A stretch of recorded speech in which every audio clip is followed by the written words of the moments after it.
ಮುಖ್ಯ ಕಾರ್ಯದರ್ಶಿ ಶಾಲಿನಿ ರಜನೀಶ್ ಬಗ್ಗೆ ಅವಹೇಳನ. ಸರ್ಕಾರ ಪ್ರಕರಣವನ್ನ ಗಂಭೀರವಾಗಿ ಪರಿಗಣಿಸಿದೆ.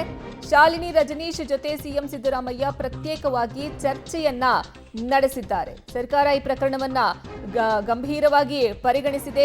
ಶಾಲಿನಿ ರಜನೀಶ್ ಜೊತೆ ಸಿಎಂ ಸಿದ್ದರಾಮಯ್ಯ ಅವರು ಪ್ರತ್ಯೇಕವಾಗಿ ಚರ್ಚೆಯನ್ನ ಮಾಡಿದ್ದಾರೆ. ಸಿಎಂ ನಿವಾಸದಲ್ಲಿ ಸಿಎಸ್ ಜೊತೆ ಸಿಎಂ ಪ್ರತ್ಯೇಕ ಮಾತುಕತೆಯನ್ನ ನಡೆಸಿದ್ದಾರೆ.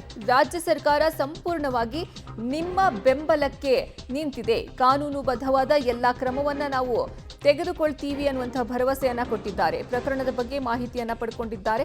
ಅದರ ಬಳಿಕ ಸಿಎಂ ಸೂಚನೆಯನ್ನ ನೀಡಿದ್ದಾರೆ. ಪ್ರಕರಣದ ಬಗ್ಗೆ ಮಾಹಿತಿಯನ್ನ ಪಡೆದಿದ್ದಾರೆ ಮುಖ್ಯಮಂತ್ರಿ ಸಿದ್ದರಾಮಯ್ಯ ಅವರು.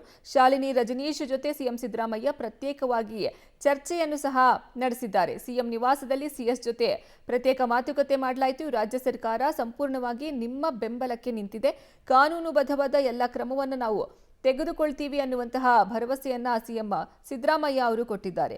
ಮುಖ್ಯ ಕಾರ್ಯದರ್ಶಿ ಶಾಲಿನಿ ರಜನೀಶ್ ಬಗ್ಗೆ ಅವಹೇಳನ ಹೇಳಿಕೆಯನ್ನ ಸಂಬಂಧಪಟ್ಟಂತೆ ಸರ್ಕಾರ ಈ ಪ್ರಕರಣವನ್ನ ಗಂಭೀರವಾಗಿ ಪರಿಗಣಿಸಿದೆ ಅಂತ ಮುಖ್ಯಮಂತ್ರಿ ಸಿದ್ದರಾಮಯ್ಯ ಅವರು ಹೇಳಿದ್ದಾರೆ. ಇನ್ನು ಇದೇ ವಿಚಾರಕ್ಕೆ ಸಂಬಂಧಪಟ್ಟಂತೆ ಶಾಲಿನಿ ರಜನೀಶ್ ಜೊತೆ ಸಿಎಂ ಸಿದ್ದರಾಮಯ್ಯ ಪ್ರತ್ಯೇಕವಾಗಿ ಮಾತುಕತೆಯನ್ನು ಸಹ ನಡೆಸಿದ್ದಾರೆ. ರಾಜ್ಯ ಸರ್ಕಾರ ಸಂಪೂರ್ಣವಾಗಿ ನಿಮ್ಮ ಬೆಂಬಲಕ್ಕೆ ಇದೆ ಅನ್ನುವಂತಹ ಭರವಸೆಯನ್ನು ಸಹ ಕೊಡಲಾಗಿದೆ ಮುಖ್ಯಮಂತ್ರಿ ಸಿದ್ದರಾಮಯ್ಯ ಅವರಿಂದ. ಕಾನೂನುಬದ್ಧವಾದ ಕ್ರಮವನ್ನ ಏನ್ ತೆಗೆದುಕೊಳ್ಳಬೇಕು ಆ ಎಲ್ಲ ಕ್ರಮವನ್ನ ಸರ್ಕಾರ ಖಂಡಿತವಾಗ್ಲೂ ತೆಗೆದುಕೊಳ್ಳುತ್ತೆ ಅನ್ನುವಂತಹ ಮಾತನ್ನು ಸಹ ಮುಖ್ಯಮಂತ್ರಿ ಸಿದ್ದರಾಮಯ್ಯ ಅವರು ಶಾಲಿನಿ ರಜನೀಶ್ ಅವರಿಗೆ ಹೇಳಿದ್ದಾರೆ. ಮುಖ್ಯ ಕಾರ್ಯದರ್ಶಿ ಶಾಲಿನಿ ರಜನೀಶ್ ಅವರ ಕುರಿತಾಗಿ ಎಂಎಲ್ಸಿ ರವಿಕುಮಾರ್ ಅವರು ಅವಹೇಳನ ಹೇಳಿಕೆಯನ್ನ ಕೊಟ್ಟಂತಹ ಆರೋಪಕ್ಕೆ ಸಂಬಂಧಪಟ್ಟಂತೆ ಮುಖ್ಯಮಂತ್ರಿ ಸಿದ್ದರಾಮಯ್ಯ ಚರ್ಚೆಯನ್ನ ಮಾಡಿದ್ದಾರೆ. ಮುಖ್ಯ ಕಾರ್ಯದರ್ಶಿ ಶಾಲಿನಿ ರಜನೀಶ್ ಬಗ್ಗೆ ಅವಹೇಳನ ಹೇಳಿಕೆ ಸಂಬಂಧಪಟ್ಟಂತೆ ಐಎಎಸ್ ಅಧಿಕಾರಿಗಳ ನಿಯೋಗದಿಂದ ದೂರನ್ನ ಸಲ್ಲಿಕೆ ಮಾಡಲಾಗಿದೆ.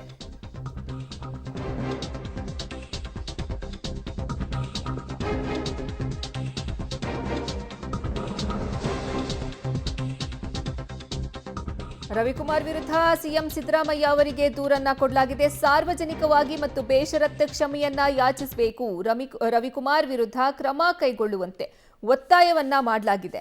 ಮುಖ್ಯ ಕಾರ್ಯದರ್ಶಿ ಶಾಲಿನಿ ರಜನೀಶ್ ಅವರ ಬಗ್ಗೆ ಅವಹೇಳನ ಹೇಳಿಕೆ ಪ್ರಕರಣಕ್ಕೆ ಸಂಬಂಧಪಟ್ಟಂತೆ ಐಎಎಸ್ ಅಧಿಕಾರಿಗಳ ನಿಯೋಗದಿಂದ ದೂರನ್ನ ಸಲ್ಲಿಕೆ ಮಾಡಲಾಗಿದೆ.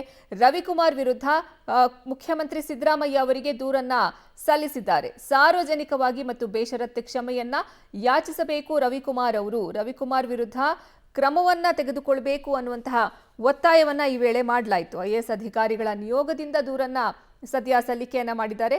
ಖುದ್ದು ಮುಖ್ಯಮಂತ್ರಿ ಸಿದ್ದರಾಮಯ್ಯ ಅವರಿಗೆ ಈ ದೂರನ್ನ ಸಲ್ಲಿಸಿದ್ದು ರವಿಕುಮಾರ್ ಅವರ ವಿರುದ್ಧ ಕ್ರಮ ತೆಗೆದುಕೊಳ್ಳಬೇಕು ಅನ್ನುವಂತಹ ಒತ್ತಾಯವನ್ನು ಸಹ ಈ ಐಎಎಸ್ ಅಧಿಕಾರಿಗಳ ನಿಯೋಗದಿಂದ ಮಾಡಲಾಗಿದೆ.